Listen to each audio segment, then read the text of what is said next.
Lo fundamental en el gran sentido de la, digamos, de la pérdida de oportunidad que hemos tenido en más de 2 sexenios de consolidar una política cultural que abrace la diversidad del panorama cultural mexicano ha sido realmente fuerte y no deseable.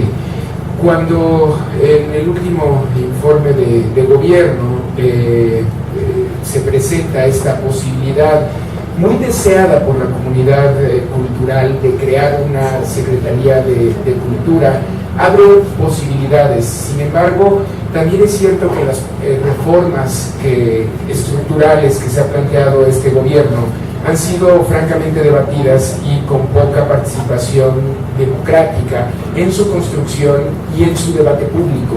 Por eso estos ejercicios, si bien no se conforman a partir de este ejercicio de debate, sí es importante esa reciprocidad de ideas. Bueno, y partamos que el modelo que tiene culturalmente, o que adoptó culturalmente hablando México, tiene una relación con Francia mucho más que con Estados Unidos o con la realidad sajona.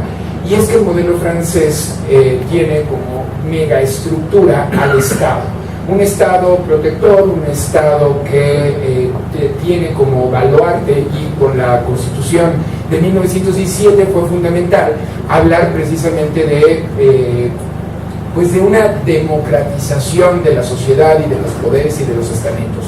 No obstante, culturalmente hablando, se quedó en esta relación francamente compleja de dividir en principio al patrimonio. Nadie hablaba, por supuesto, del patrimonio cultural intangible, simplemente hablábamos de lo tangible, y a partir de ahí tener estas dos relaciones con dos institutos de cultura que han funcionado y que han sido paradigmáticos, porque lo más fuerte sería decir es que no sirve para nada. No, por supuesto que sirve, por supuesto que han transformado culturalmente y la red cultural de este país, pero quizás su división y su administración les hace falta un buen engranaje. Tendríamos que partir ante por qué en este momento se está dando este anuncio, porque más bien pareciera así un anuncio de una Secretaría de Cultura. ¿Qué hay detrás? Es el desmantelamiento de los sindicatos del Instituto Nacional de Antropología e Historia y del Instituto Nacional de Bellas Artes. ¿Es a eso a lo que van? Pero, digamos, los sindicatos tienen sus perversiones, pero también, sin duda, sus virtudes y su utilidad, sobre todo en la conformación tanto de Bellas Artes como de INAH. Pero tendríamos que ver unas cifras que estuve viendo con la Coordinación Nacional de Exposiciones de Bellas Artes y, digamos, no tengo los datos precisos, pero alrededor entre el 60 y el 68% de los recursos que tiene el INBA se van directamente a los sindicatos. Eso me parece una cifra alarmante, porque no necesariamente estamos en función del rescate de la estructura que tienen administrativamente hablando la institución. Por otro lado, habría que ver cuál ha sido esta división del patrimonio, porque todo lo arqueológico, incluso prehistórico, hasta llegar al siglo XIX, está gobernado por el Instituto Nacional de Antropología. Y eso también ha hecho que esa institución particularmente tenga una operación francamente poco viable, en el gran sentido de que nuestras zonas arqueológicas y nuestro patrimonio ahí es vastísimo, y entonces ¿cómo pueden operar de distinta forma y de distintas estrategias tantas zonas cuando el patrimonio, también los recursos y las partidas presupuestales se van hacia ciertas instituciones y no hay una derrama completa? Ahora, una Secretaría de Estado, me parece que en principio nadie podría estar en desacuerdo. Lo que podríamos estar, y lo hemos estado con reformas estructurales, es cómo se han implementado y cómo va a ser su gestión, que poco transparentada, me parece que es así, requiere de la mayor supervisión. Ahora bien, cuando estamos hablando de que una Secretaría de Cultura entra en juego, tendríamos que hablar que además de lo que está articulando los dos institutos, hay una capacidad cultural que da México que no ha sido gobernada bajo estos estamentos, y por otro lado, ¿qué implica la relación que tenemos con patrimonio cultural tangible y la defensa del artículo 4 de la Constitución, reformado en 2008 y después en 2011, sobre esta idea de que la cultura es un derecho constitucional? Ahora bien, si es un derecho constitucional, ¿cómo partimos pues esta relación en principio democrática, pero al mismo tiempo con una relación mucho más eficiente de recursos?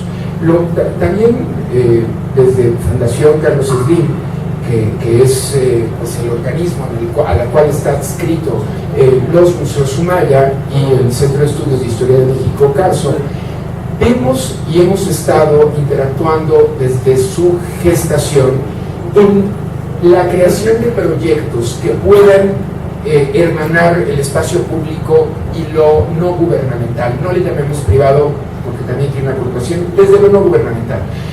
Y realmente hemos detectado y hemos trabajado conjuntamente con distintos espacios museales desde el norte hasta el sur. Prácticamente hemos cubierto toda la República Mexicana, solamente nos hace falta Campeche y Baja California Sur, y hay una constante que es la poca profesionalización de espacios, y que si bien ha habido esfuerzos desde el centro, sigue siendo esta perversión centralista heredada de fines del siglo XIX, aglutinante y en su momento necesaria. Y ahí podría ir este gran foco rojo, que una Secretaría de Estado no podría seguir siendo centralizadora. Y más aún porque los procesos culturales del norte del país poco llegan al centro, y de los cuales poco sabemos, pero cuyo ejercicio es francamente paradigmático, e incluso del cual en muchas ocasiones hemos aprendido distintas regiones. Hablar del sureste es otra realidad, hablar del Pacífico y más en este momento con una relación también compleja con el narcotráfico, se empiezan a crear paralelamente focos importantes culturales de contracultura, y que también eso tendríamos que garantizar, que esas voces sí se escuchen en una Secretaría de Cultura. Se puede realizar siempre y cuando exista una suma de las experiencias pasadas, que por lo que hemos visto en la creación de las reformas estructurales ante educación, energía, economía, no se han dado. Y ese quizá es una de las cuestiones pues mucho más que deseables, necesarias, de cómo se formaron, de cuáles fueron en su momento las razones de establecer esas líneas y esos procesos. Las coordinaciones nacionales en realidad hacen un trabajo sorprendente con escasísimos recursos. La mayoría de los espacios culturales tienen que sacar fondos para su operación, no directamente de las partidas que les dan, sino de fuerzas y aliados estratégicos con el sector no gubernamental, a través de empresas o de ONGs que les permiten generar otros tipos de proyectos. Y en ese sentido, pues el primer paso será replantearnos, sin cuestiones pues más allá de complejas y necesarias, si esta Secretaría de Cultura privatiza o no privatiza la cultura. Me parece que va a ser un tema que tendremos que tocar, porque evidentemente la cultura no podría ser parte de una privatización, pero pronto también desde la crítica tendremos que superar ese debate, porque muchas veces nos quedamos en él y no alcanzamos a ver las dimensiones completas de lo que implicará esto. Tendremos que pronto también saber qué va a pasar, les decía yo, y con eso empezar, porque me parece que es fundamental qué pasará con sus sindicatos. Es una estrategia para eliminarlos, se van a quedar directamente, porque también esas herencias fuertes las heredamos del CENTE, y bueno, de las dos facciones, porque no nada más de la CENTE, pero de las dos facciones del Sindicato de Educación Pública. Y entonces, ¿qué? ¿Vamos a eliminar esos sindicatos? Seguramente no. ¿Cómo van a operar? ¿Cómo vamos a sumar esas dos instituciones rectoras? Hemos visto, y la dinámica sí lo ha sido, que prácticamente duplicamos funciones, y Conaculta tiene una gestión a veces muy similar a la que tiene el Consejo Nacional, el INBA o el INA, y por otro lado, entonces estamos triplicando las funciones, cuando la Secretaría de Educación Pública también tiene partidas culturales poco claras y poco transparentes. Entonces estamos cuadruplicando los esfuerzos cuando tenemos evidentemente pocos recursos. Entonces, esa es una de las cuestiones fundamentales y fundacionales. Transparentar qué implica esa suma de esfuerzos y, por supuesto, ver cómo van a operar una Secretaría de Cultura a nivel nacional, cuando poco también sabemos de las cuestiones que estatalmente hablando también tienen partidas específicas culturales, y entonces no solamente estamos cuadruplicando nacionalmente hablando, hacia la 32ª potencia estaríamos multiplicando recursos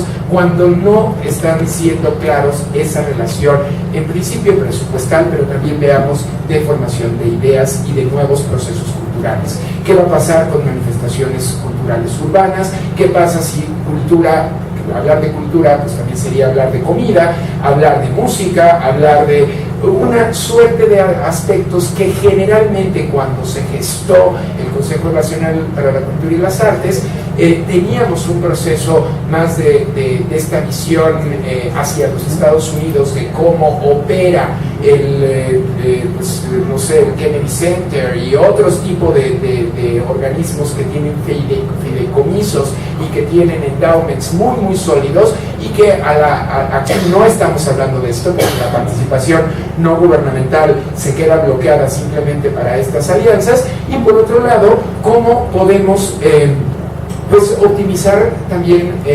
nuestra pues no sé si llamarle capacitación, pero por lo menos sí suma de actores nacionales. No podemos pensar que una Secretaría de Cultura puede operar simplemente viendo modelos extranjeros. Es desde aquí, con las experiencias que tenemos, no es la reforma energética para que nos empiecen a citar cifras de cómo funciona Brasil y cómo funciona Canadá y cómo funciona los Estados Unidos, o cuál es el caso de China. Nosotros y nuestras políticas culturales han sido francamente sólidas y paradigmáticas hacia Latinoamérica, y muchas veces incluso para Europa y Asia. Entonces no empecemos ahora a inventar el agua tibia, cuando podemos en realidad aprender del proceso cultural que ha conformado pues esta triada de instituciones culturales. Y por otro lado, también entender muy lúcidamente que las cosas que hemos hecho con muy pocos recursos sí están muy bien hechas, sí podemos exportar modelos, y si nosotros no comparamos, pero sí analogamos la realidad cultural mexicana al caso Colombia, que ahora deslumbra por sus niveles de seguridad mucho más bloqueados, o sus políticas culturales están en pañales en comparación a México. Si vemos el caso del Perú, ¿qué es lo que significa en el caso del Perú la relación cuando no tienen ni Colombia ni Perú? Colombia lo acaba de prácticamente hace una década de declarar el patrimonio digamos, le llaman mesoamericano, allá sería prehispánico, como parte de la nación. Perú no lo ha hecho, y cuánto patrimonio de Latinoamérica está saliendo en subastas en Europa y en los Estados Unidos. De eso también tiene que hablar estas defensas. Claro, a nivel de políticas culturales, cuando hablamos de jóvenes creadores, escritores o de filósofos, la realidad nacional sin duda ha funcionado, y lo hacen muy bien en Latinoamérica, en otros derroteros, pero en políticas públicas proteccionistas al patrimonio en realidad no lo han hecho. En el caso de, ni siquiera Argentina se ha planteado la elaboración de una. El momento de declarar un caso como el del rescate del mural de Siqueiros, que fue creado para la Quinta Botana, un ejercicio plástico sorprendente, y que de pronto, bueno, el Estado mexicano no le interesó, y cómo actores de distintas naciones, pero también al mismo tiempo de distintos estamentos, confluyen. Tenemos, yo sé que no queda mucho tiempo, pero también que meter la restauración de bienes nacionales, muebles y inmuebles, porque también hay grandes profesionales, pero no se supervisan completamente sus procesos de intervención, y a veces, dependiendo de la zona, también tiene una relación francamente monstruosa con nuestro patrimonio, y por otro lado entrarle al patrimonio cultural llamado volátil o que no tiene registro, como lo es la internet y sus diferentes manifestaciones, que en esta administración no hemos realmente avanzado prácticamente nada, cuando ahí sí Brasil, Colombia, Argentina ya han hecho cuestiones. Chile lo ha hecho de una forma muy consistente, y nosotros prácticamente le hemos dado la vuelta. Entonces me parece también que es fundamental no abrir más museos, sino saberlos operar y eficientarlos, efectivamente blindarlos en sus recursos para que puedan tener pues una transparencia en la información y al mismo tiempo una excelencia en la información y en la atención de distintas audiencias. Hablar de una Secretaría de Cultura es sin duda deseable, no podríamos decir que no, creo que nadie podríamos estar en contra, pero en la forma en que se han hecho, por lo menos sí tenemos dudas, y requerimos estos espacios para el debate, para la construcción, y sobre todo para que diferentes actores que hemos estado involucrados en mayor o menor medida podamos en realidad conocer la dimensión que esto implica. Me parece que el anuncio fue muy desafortunado, como tangencialmente a propósito haremos esto.